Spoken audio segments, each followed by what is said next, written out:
So the second part of our Module 6 practice problems are going to be creating the assembly drawing. So I'm going to click on our assembly drawing here. This is a PDF. You can download it and pull it up, but I'm going to zoom out a little bit. When we talk about an assembly drawing is going to be a drawing where we see all the parts together, okay?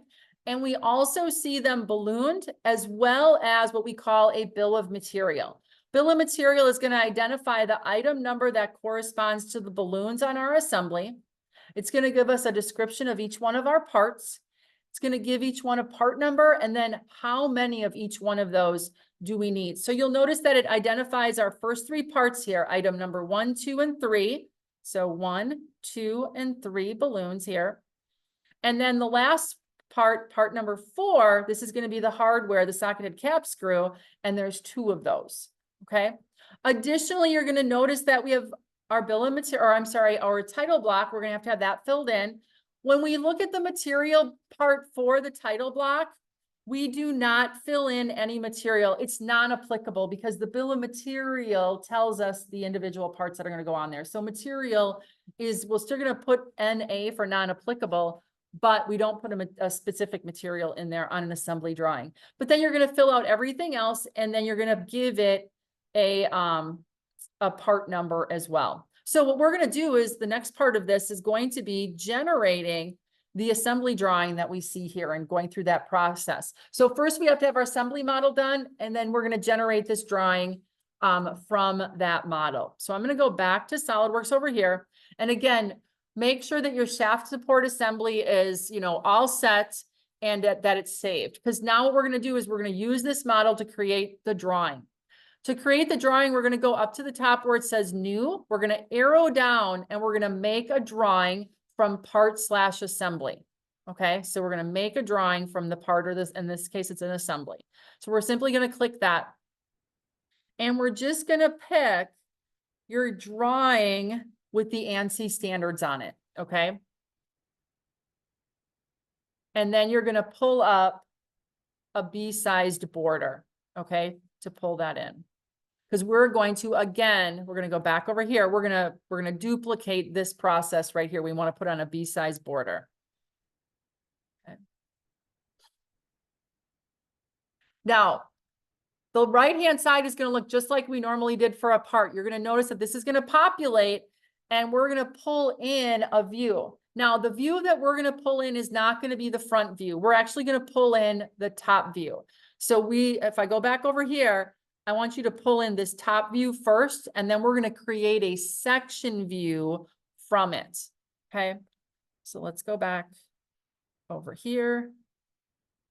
We're going to pull in the top view. So I'm going to click on the top view, and I'm going to drag, drag, drag, and I'm going to place it right about here. Okay. And I'm going to click OK.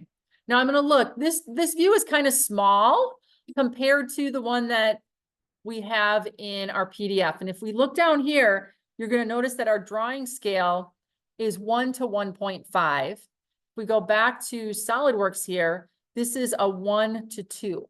So we're going to arrow down here and we're going to say user defined scale. Okay. And we're going to change that 1 to 2 to 1 to 1.1.5 is the second number. And now it made it bigger for us. Okay.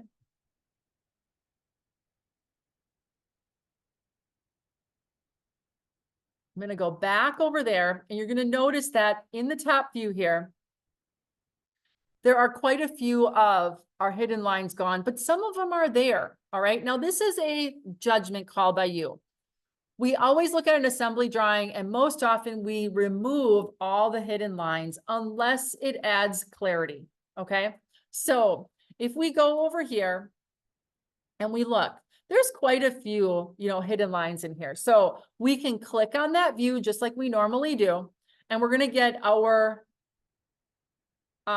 window over here for the drawing view. And we want to look at the display style. If we go to the middle one, okay, this is going to be without hidden lines. That's going to be what we get. Okay, with hidden lines. And you as a designer need to look at this and say, Do I like it better with hidden or not? But we also have the option to get rid of some lines and leave other ones. So what we're going to do is we're going to leave the hidden lines here because I believe that by having these side ones where the holes are that attach it, I think that makes sense. But there's quite a few hidden lines in the inside here that we probably can get rid of and aren't useful. So I'm going to leave the hidden lines there.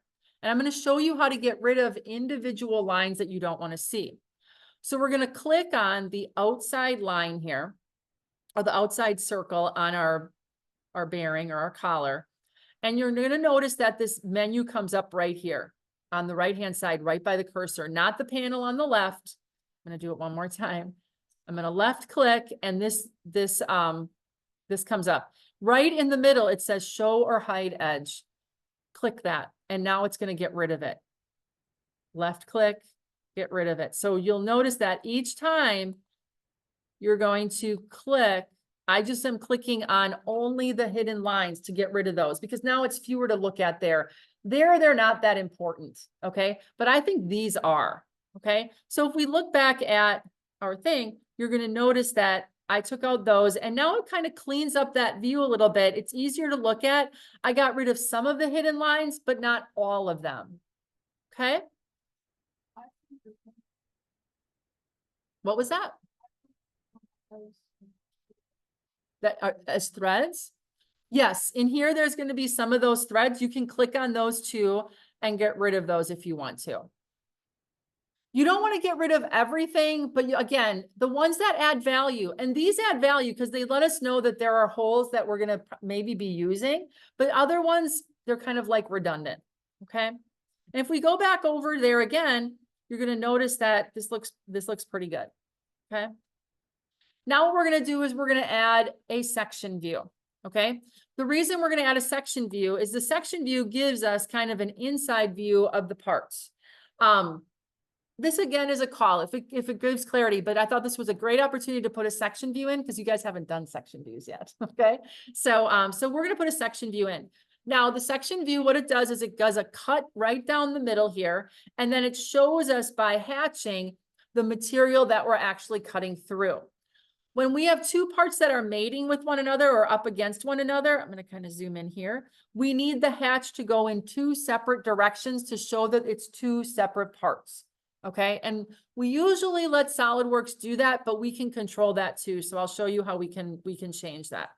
So first, let's get the section view in place. So I'm going to go over here and just click on that. You're going to notice if we go to the drawing tab up on the top, there is a section view. We're going to click on section view. And now what's going to happen is on your cursor, you're going to notice that there is this pink like line with the two arrows on it. What we want to do is we want to go right to the center of this part. So you're going to kind of activate the outside of that circle. And this is going to like stop or lock to the center of that circle. We want it to go right there. So once you feel like it locked there, you're going to just left click. And you're going to notice that it places it, and we're just going to hit the green check mark. And then this dialog box is going to come up. Okay. Now, what this dialog box says, it says, we want to exclude the following parts on our cut. Okay. The parts that we want to get rid of are going to be, and we're going to click over the top of the first fastener on the left-hand side and the second fastener on the right-hand side. Okay. We never section through fasteners on any assembly. We never section through fasteners. So we always we undo those. Then you're going to check and make sure it's checked auto hatching. Okay. And then we're just going to click OK. There we go. And now what's happened is it's generated this view. Now we are going to left click. It's going to be in alignment, left click. We get there. And then we're simply going to hit OK. All right. Now, why did mine do that? Did yours not show the fastener at all? Does yours look like mine? Or is your fastener there? Your fastener is there? No, it's me. I think it just didn't do it quite right. So let me just undo this for a second. I'm going to undo that. I'm just going to redo it. I've got this here. Okay. Exclude that. Yeah.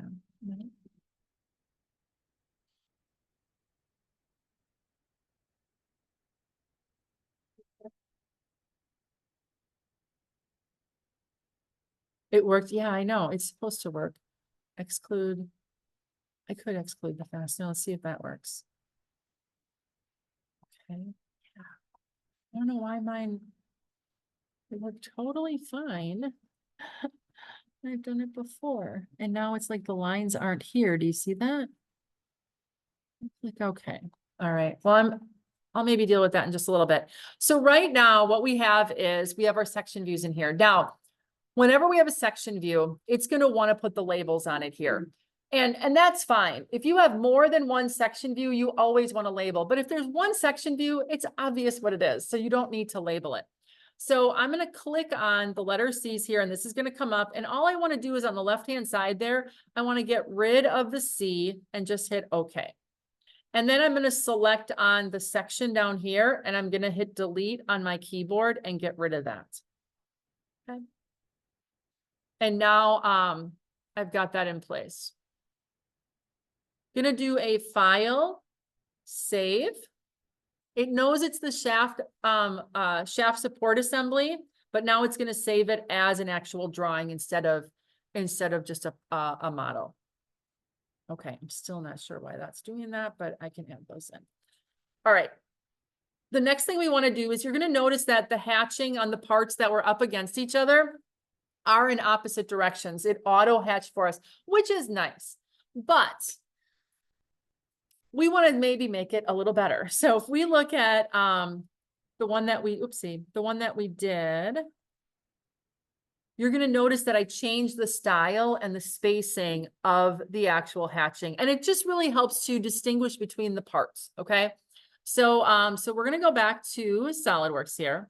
And what we're going to do is we're simply going to select the hatching. So I left click the hatching there. I'm going to click on my control hold and go to the other side because both sides are the same hatching. And I want to include both of these. And what we're going to do is we're going to uncheck material crosshatch. Okay. And we're going to change this from ANSI 131 to the steel 132. And then we're going to change the scale. Right now, if we look at 1, you're going to notice that they're kind of far apart. I want to change this to, I'm going to change it to 4. That's pretty close. I can change it to maybe 3. That's a little bit farther apart. I kind of like that. Okay. And this is a, kind of a personal choice here. The next one, I'm going to leave this one here, but we'll change this bottom one here again. But again, we want to do control and we want to click all of the sections that are included. So there's 1, 2, 3, 4 separate ones on that same part.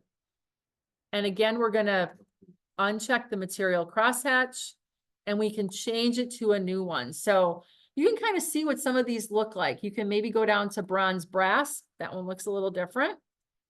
I'm going to do a 2 on that. I kind of like that. Now, years ago, the hatching would go along with the material. Nowadays, it's not as hard and fast. It's more like just that it's a different hatch. That's all. So you can play around with that a little bit and make those a little different. So again, you left click it, you uncheck the material, and then you can change the scale and the type. Okay. So I'm going to do a quick file save. Let's go back over here and look. I'm going to put my lines in. I'm not sure why they're not in right now, and I don't want to play around with it because it's just going to take a while. So I'm simply going to sketch in my lines here or maybe I wonder if I can select that line and show it. No. Okay. Did it show it? No. Line.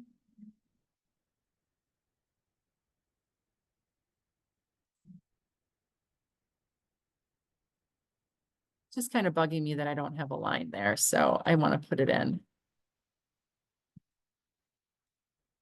I'm not sure why, because it did it perfectly fine when I was practicing. So now they're here, and I'll put this line in here. And one more. Okay. All right, it's kind of in, looks okay. All right, so now I have my section view here. So I can do a file save. I can also add a pictorial up in the corner. If you go over here to your view palette, oh, my view palette's not there. I'm not sure why. Oh, it's out of date. That's okay. We can create one. We can create a view over here. So I am simply going to go to drawing. I want to create a projected view, and I'm going to go off of my top view, and I'm going to go up. Oh, I don't know if I like these. I don't like those. Maybe I'll go off my front view. I should do off of the front view. Projected view off of here. There we go. So I'm going to go up and to the right with it. So that's just like when we do a view for a part drawing. So again, I just went up to projected view. I selected the front view and went up on an angle to give you that isometric. Now I'm going to left click on this because I want it to be the solid with edges. Okay. And then I'm also going to go in here and I'm going to left click and delete the center lines out of this view. We just don't need them on an isometric. If you leave them in, it's totally fine. I just think it's just not necessary or needed. Okay. So now we've got all three of our views in. And now we're ready to put a bill of material and or balloon. You can do one or the other. I'm going to do bill of material first. To do the bill of material, we're going to go to the annotations tab. Okay. We're going to go all the way over to tables. And we're going to go to arrow down and we're going to go to bill of materials. Okay. And now it says select the drawing view. So you can select any view. I'm going to select that section view. And then I'm simply going to click OK. And these are all like the bill of materials standards. So everything is standard. I'm going to click the OK. And now I've got this chart on the end of my cursor. You want to go down just above the title block, kind of over and to the right. It'll kind of click in there, but we can still move it. And now I've got my bill of material down here. Okay. What was that? Where'd I get it? Annotations, tables, arrow down, click on bill of material, and then click the green check mark in the dialog box. Okay. So now I've got my bill of materials here. And now what I want to do is I want to like customize, not really customize it, but kind of clean it up. So first of all, you're going to notice down this second column, it says part number at the top, but this is actually the description. So double click on that to change this. It's going to go into a text editing mode, and we want to put description. Okay. And then where description is, we're going to double click and we're going to change that to part number. Okay.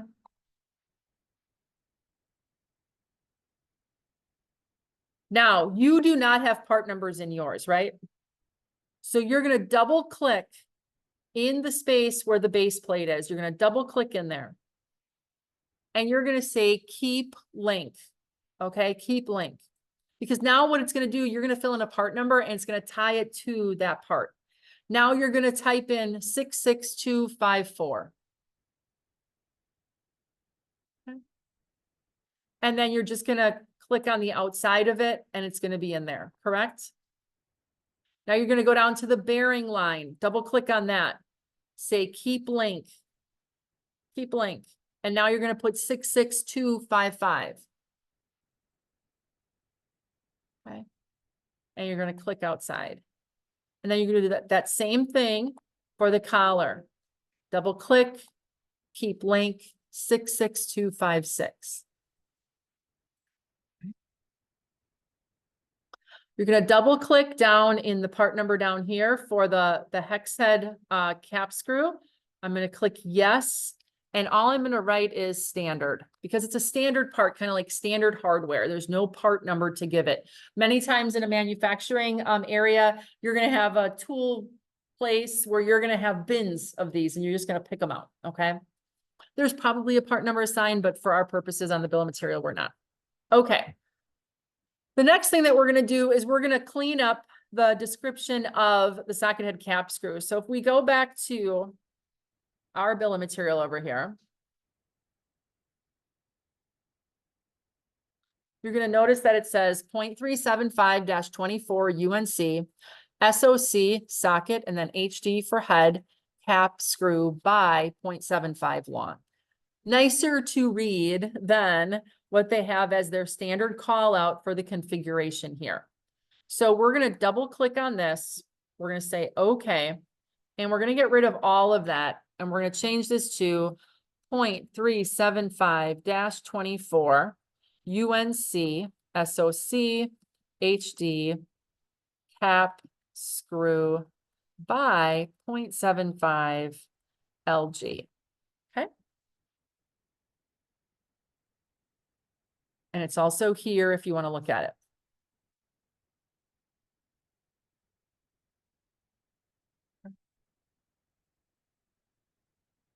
I'm going to go back to SolidWorks and I want that to like be on one line. So what we're going to do is we are going to increase the length of column B. So I'm simply going to go on the left-hand side and I'm going to go out until that 0.75 is all, 0.75 long is all on one line. Okay.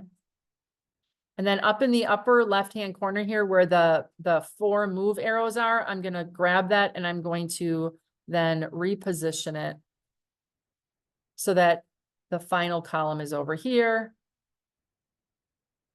And then I can continue to kind of adjust this. So for instance, I can change my part number column here. It doesn't need to be that wide. I can, oopsie, I'll go this way on the right-hand side, sorry.